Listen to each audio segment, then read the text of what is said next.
Welcome to How Preschool Teachers Do It. This is Alison Kentos. I am an early childhood educator. And this is Cindy Tarabush. I am an early childhood consultant. This podcast is for parents and early childhood professionals. Let our experience and research-based knowledge become your guide. Hey, preschool peeps. Hi, peeps. Welcome back to the podcast. Yes, we are excited about this topic. This is a topic that I think is both meaningful and perhaps we can have a little fun with. And we invite you to think with us. When are you willing to go rogue and when are you not willing to go rogue? I'll give you an example. I'm willing to go a little rogue with teaching topics in a curriculum. For example, if the curriculum says that I should be teaching a certain topic, but I notice the children are really interested in something else, I'm willing to go rogue and experiment and explore that other topic with the children because they were super interested in it. So that's sort of going a rogue from the curriculum. I am not willing to do things like bring in worksheets and flashcards because that's not developmentally appropriate. Right. I think for me, the line is right there. It's that's National Association, right? National Association for the Education of Young Children teaches us what is developmentally appropriate and what is not. And so if I'm going rogue within their definition of developmental appropriateness, I feel like that should be okay. Yeah. Yeah. I go rogue like that too. Like I will follow topics that the children are interested in. Sometimes I have two topics going on at once, because they're interested in it. And then there's another group of children that are also still interested in the other topic. So I'll have both running at the same time. Or sometimes I'll take a topic that we're learning about and, the curriculum has its little guideline and timeline of how things should go. But I noticed that the children are interested in like a subtopic of that topic. And I will go rogue and explore that subtopic for a week, and it might be me writing all those lessons and doing it, but it's all within the guidelines. It follows the standards. It follows the objectives. It follows what the curriculum says is developmentally appropriate. I am not throwing in things that are not their age group or flashcards or expecting them to know things that they shouldn't know at their age. It's still all within the curriculum, within the guidelines, within the developmentally appropriate practices that we practice every day. But the topic might just be a little off what the curriculum says the topic should be. And it's also, we need to be teaching, like you said, Alison, to the objectives or the standards or the goals, whatever you all call them, because as we have said many, many times, it's about helping children to build skills. It's not about the task itself. Right. So another way that I'm willing to go rogue is I am willing to end a task that isn't working, no matter how many people are doing it around me. No matter, it doesn't matter. Like I'm totally willing to say this didn't work with this group of children. So we're going to come up with another way to support this learning. Yes, I have done that. I've done that just recently, but I think it was also, and that was like every teacher and there's like, oh, we're doing this. And I'm like, okay, cool. I'll try it. And I tried it and this group of kids is just not ready for it, So now I had to kind of go back a little bit and be like, okay, what's the step right before this? And maybe we'll work on that and see if they're ready for that. And that was a lesson in me being like, Allison, you don't need to do what every other classroom's doing. Stop. So that was a lesson for me, but I started feeling like, okay, maybe I should. Everybody else is doing it, and that's the whole peer pressure of it all. Like where your classroom is a different being than the classroom next door, and what works for them might work for you, but also might not. And that's okay. And but don't you find that there's often don't you find there's comparison and there's competition? I mean, I think that's what you're speaking to. Yes. Yeah, I think there is a lot of comparison, a lot of like, well, my students can do this. We did this. Look at these projects. Look at this, what we did. And I'm just like very much not a project person. I have said that on here. So they're like, oh, your art is just like that. Yeah, my art's like that because they created it. Yeah, the craft. Yes, not the project. Craft, not project. Wait, she's using the wrong term. So wrong word. Project. Yeah, wrong word, so because worked up. projects are long-term investigations into a topic of interest to Yeah. children. That we want to do. Crafts, Yes. I go rogue and go no way. But it's not really rogue to say no Yeah, way. but that's not, to me, that's not going rogue. To me, that's following what's developmentally appropriate. To me, that's them going rogue, okay? But not in the appropriate way. Like when I walk around a school and it's very crafty and all the crafts look the same and you know what I mean? And that to me is not development. I want to walk through the hallway and every single piece of art looks different, you know, because the personality of the student came through, you know, not have every single like tree look the same or every single whatever you make, bear that you made or whatever. Like to me, that's not teaching. To me, that's them going rogue, but not in the correct way. I would rather go rogue in the correct, appropriate way for the kids. So just because the people next door and on the other side of me are doing something and I decide I'm not going to do that, that's not necessarily me trying to push back against something. That's me recognizing the needs and the developmental level of the students in my class. But again, I see a lot of that kind of thing when I work with programs. Right? I see a lot of, you know, people will say to me, am I allowed to not do this even though they're all doing it? Yes, that's what the needs of the children are. And that's not going rogue. I don't think that is. Yeah, I see, think that that's I don't think responding that is to the children in either. front of you.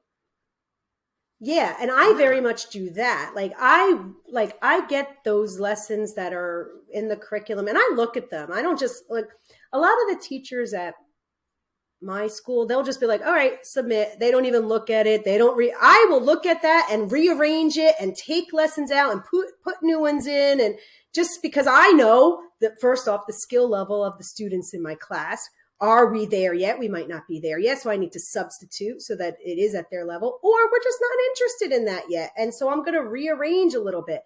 However, a lot of those activities are either activities from the curriculum, just at a different point in time, and I just put them in there. So to me, that's not going rogue. That's just rearranging it in a different timeline. Or some of them are mine, but they are still based on the objectives, still based on standards, still based in developmentally appropriate play. And I'll make a custom activity and I throw it in there. But it's still, to me, that's not going rogue. To me, not looking at your lesson and saying, hey, does this work for the 15 students I have or the 20 students I have? That to me is like, maybe not rogue, but not correct and appropriate way of doing it either, you know, like just because it's easy to click a button. Yeah. But don't you think the key is that developmentally appropriate piece? Is this part of developmentally appropriate practice? And we know that, again, things like the worksheets and the coloring pages and the crafts and the flashcards, all that, anything that's very cookie cutter, basically, is not considered to be part of developmentally appropriate practice. Things need to be individualized based on the current knowledge, skills, and abilities of the children in your room. They may be interested in different topics. You know, your curriculum might say this topic, and you might say, I need to depart from that topic in order to teach the children the skills. Yes, I am actually kind of going through that now. We're wrapping up one of our units. We were learning about trees. We're wrapping it up. I kind of pay attention to what the students are interested in, and I will choose the next unit based on those interests, which I chose a different topic than everybody else in the school, because everybody else in the school was like, all right, I'll just follow this. Boom, boom, boom. We'll just go to the next one, whether the kids are interested in it or not. And I'm very much like, why can't I choose this one? They're more interested in this. It's in the curriculum. Why can't I do it in a different order? And to me, that's like, so yeah, I'm a little bit going rogue from what everybody else is doing, but I don't even really feel like that's going rogue because it's still a unit in the curriculum. I'm just doing it in a different order based on what the children are interested in my particular class. Listen, I work with many settings where they wouldn't be allowed to do that, where the people who are in charge would say no. Yeah. But the people in charge would say to you, for example, no, you have to do the same topic as everybody else in the same order. And it becomes too rigid. I think that it's important. Yeah. It's important for administrators to realize that that's too rigid, as long as it's within the scope of that curriculum. And like you were saying, it's a topic that's provided just in a different order. Yeah, we're just That should be okay. Yeah. That I think that should be okay. You know, it's not okay when I see people doing things that maybe were more traditionally done that we now know are not so okay. That's rogue in the wrong direction. I'm willing to go rogue in the developmentally appropriate direction, where I look at something and say, this is not for the kids I work with. Even things like the sort of shows that are put on for families. You know, this episode is releasing in the beginning of February. People may be starting to think about spring shows. Sometimes people put on things, right? Spring things. You know, when a child is not wanting to participate in that, I go rogue and say, that's okay. You don't have to. Okay. You don't have to. You know where else I think people go wrong in the rogue in the wrong direction is during these meeting times. Okay. Because I do find that people want to still do the calendar. You know, they want to still do those kind of things that we know are not appropriate for the 2, 3, 4-year-old age group, you know, so I still see that people still want to do that. And I think in some schools, maybe they still are doing that. Not in my school anymore, but like maybe they are. No, I don't know. So listen, if you're still doing that calendar during your large group time in the morning, your morning meeting, whatever it is you call it, you need to find the episode we did about that, because I can tell you from the vantage point that I have, somebody who speaks to people in many different settings, many different states, sort of just across the field within our country anyway, and sometimes beyond, I can tell you that it is not widely done anymore, that calendar and all the memorization in large group. Yeah. When people talk about what they do in large group now, and I know this even from my CDA credential students, my college students who are currently working in the field and seeking degrees, when they're talking about what they're doing that morning meeting, they're talking about conversation, introducing topics. They're not, they talk about the visual schedule. They're not talking about that calendar. So if you are still using that traditional old-fashioned calendar in your large group time, please think about that. Find our episode, because actually you're the one perhaps going against the grain because everyone else is moving in a different direction. And it's okay to change. It's okay to change.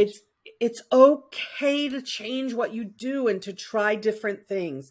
Change is hard. That doesn't make it wrong. And in fact, it's often good for the children. Yeah. So those many, many people who are now using research-based curriculum that tell them not to do that during large group time, who are part of quality rating and improvement systems in the different states who have said, don't do that. People who have attended professional development with people like me, doesn't have to be me, but people like me who are like, oh, no more of that calendar. That's not a good use of the 10 minutes you have their attention for in a large group time. Here's a better use of that 10 minutes. Join the crowd, folks. Go rogue in your own mind and join the crowd. And stop doing that. Go rogue in your own head. But I think you kind of hit it though when you said change is really, really hard. And I think for some people, they've always done certain things certain ways, and they just think, okay, all right, well, we've always done it that way, so what's the big deal? And it's hard to sometimes sit there and think of like, wait, is this really helping the children, or is this just easy because I've always done it this way? You know, to me, it's like harder doing those kind of things because the children just aren't into it and they're not ready for it. So it's like you're working against the flow of traffic almost, you know what I mean? Like where it's just like, and then you're mad that they're not behaving right or they're not listening. And it's like, no, because they're not ready for it. You know, make your life easier, you know, like, but isn't that what it's, and sort of along those lines of make your life easier. Here's another way I'm willing to go rogue. When I see that these children, they're just not into it today, it's not happening, I am willing to go lesson plan rogue and be like, all right, we're going to have a dance party and we're going to play with some stuff and we're going to take a walk or we're going to do something completely not in my lesson plans because these plans for today are not working. Now, that Yes. thing that I take them to do, or the dance party or the walk or whatever we're going to do, is still within developmentally appropriate practices. But I acknowledge that my plans they're just, for whatever reason, not happening today. And so we're going to go a little rogue and not do the written plan. And that should be okay with administrators. Yeah, you would think, but not always, but it should be okay with administrators. They should be able to come to you as the teacher and say, I don't see what you're doing in your lesson plans. And you should be able to say, it wasn't working today. I will put that in my plans again in 2 weeks.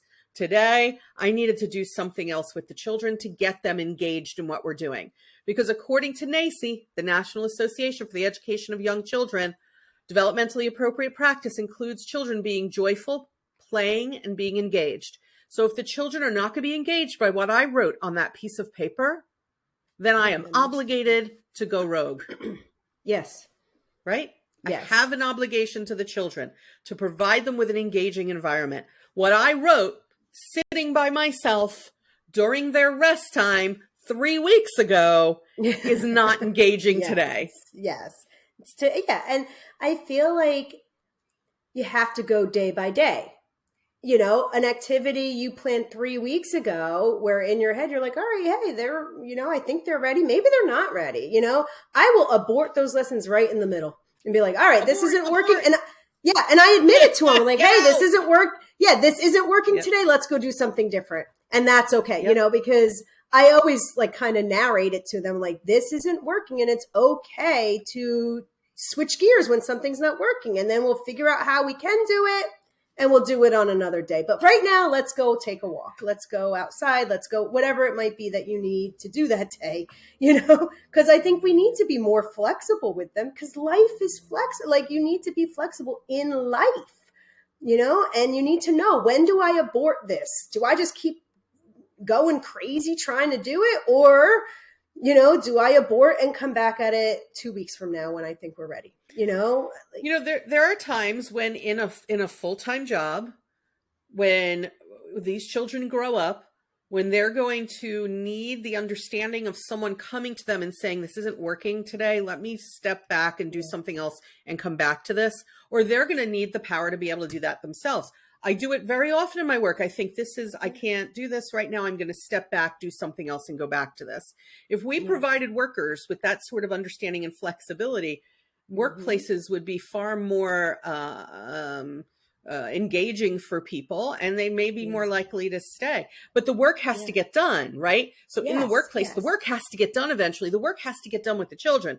The question is, do we have to keep to that plan exactly, to those topics exactly, to, do we have to keep to that sort of minutia, or do we just look at the big picture and say, by the end of this period, between now and when I talk to parents, I know I have to do this and this and this, and figure out a way to do it. I have looked at young children for sure in a class, looked at them and said, we are just not feeling like this book, are we?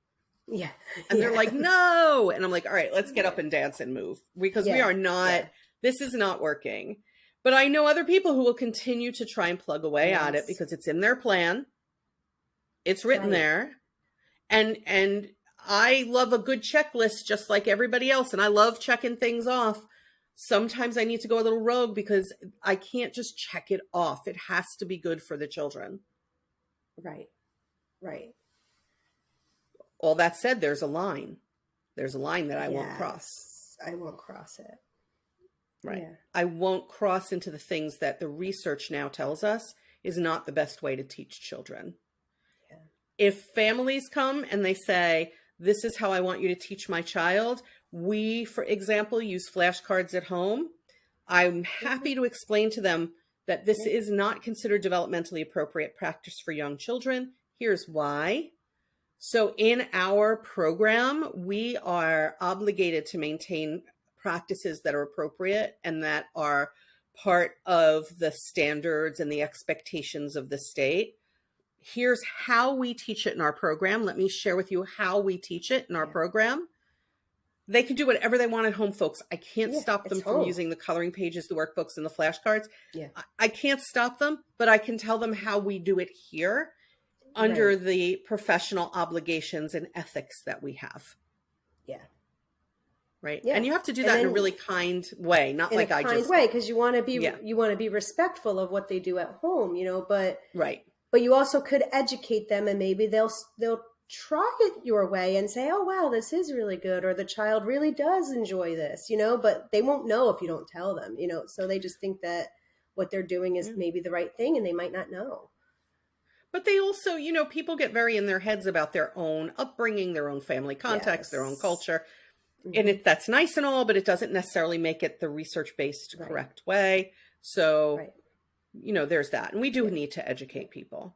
I hope that you all, our preschool peeps, think about, where is that line for you? Where is the line where you will no longer be willing to go rogue? What is okay for you to kind of go against the grain a little bit? And then what is not? And if you're at all in any doubt, this is episode like 214. Go back through our episodes. Yes. Look up topics in this podcast where you're thinking, I don't know, have I crossed a line? What is this supposed to be like? And go ahead and listen. Yeah. And if you're wondering why I corrected Alison about the crafts, the projects, the art, we have episodes about that from back in the day. Go listen to the difference. Before we were on YouTube. That's how long ago that was. It was back in the day. We've been doing this for a while. Yeah. And even though we've been doing this for a while, I have to say that there are 2 places that we have not seen in our top ratings yet that we see now. And we're going to shout you out. So let's see if you're there. Let's start with country. Should we start? We usually start with the country, right? So we'll start with Sweden. Sweden, we are shouting you out. We have not done that before. We have had listeners from Sweden rising in the ratings over the past 7 days. So that's kind of cool. Hi, Sweden. Also, within the United States, there's a town practically in my proverbial backyard that really shot up in our ratings, and I'm not sure why. I'm not sure what prompted it, but hey, Matawan, New Jersey. Hey. Matawan, New Jersey, just a slight walk from me where I am, and actually in a zip code where I have worked, because they share the zip code with other local places. So hi, Matawan, New Jersey. Glad you're listening. Yay. Maybe I'll see you at ShopRite or the diner. Who knows? I have had, I'll share a real quick experience with our preschool peeps. My husband and I went to eat out, and we walk in, and the hostess looks at me and says, "Aren't you Cindy?" And my husband's like, "Oh, for God's sake." So I said, "Yes." And she said, "I have taken your professional development classes and I love your podcast." This happens to me sometimes, folks. Yeah. So the fact, it's unbelievable, but it does. The fact that people in Matawan, New Jersey have shot up in the ratings means, see you at Walgreens or something. Yeah. Thanks for listening. We hope that you... Thank you. We hope that you recommend the podcast to your colleagues, to your friends, to family members who could learn about young children. Check out what we have on Patreon. For only $5 a month, you can get the blog, the bonus content. Please go over there and look. And you would be surprised how the $5 a month from multiple people can add up to us and help us to continue to fund the ever increasing costs of this podcast. So thank you. Yeah. And we do want to expand what we're doing, and that's one way for us to do that. Yeah. Okay, folks, we will catch you next time on the podcast. Go and figure out where your line is for going rogue, but please have one. That's all. Yes. Yes. All right, folks, we'll catch you next time. Bye, peeps.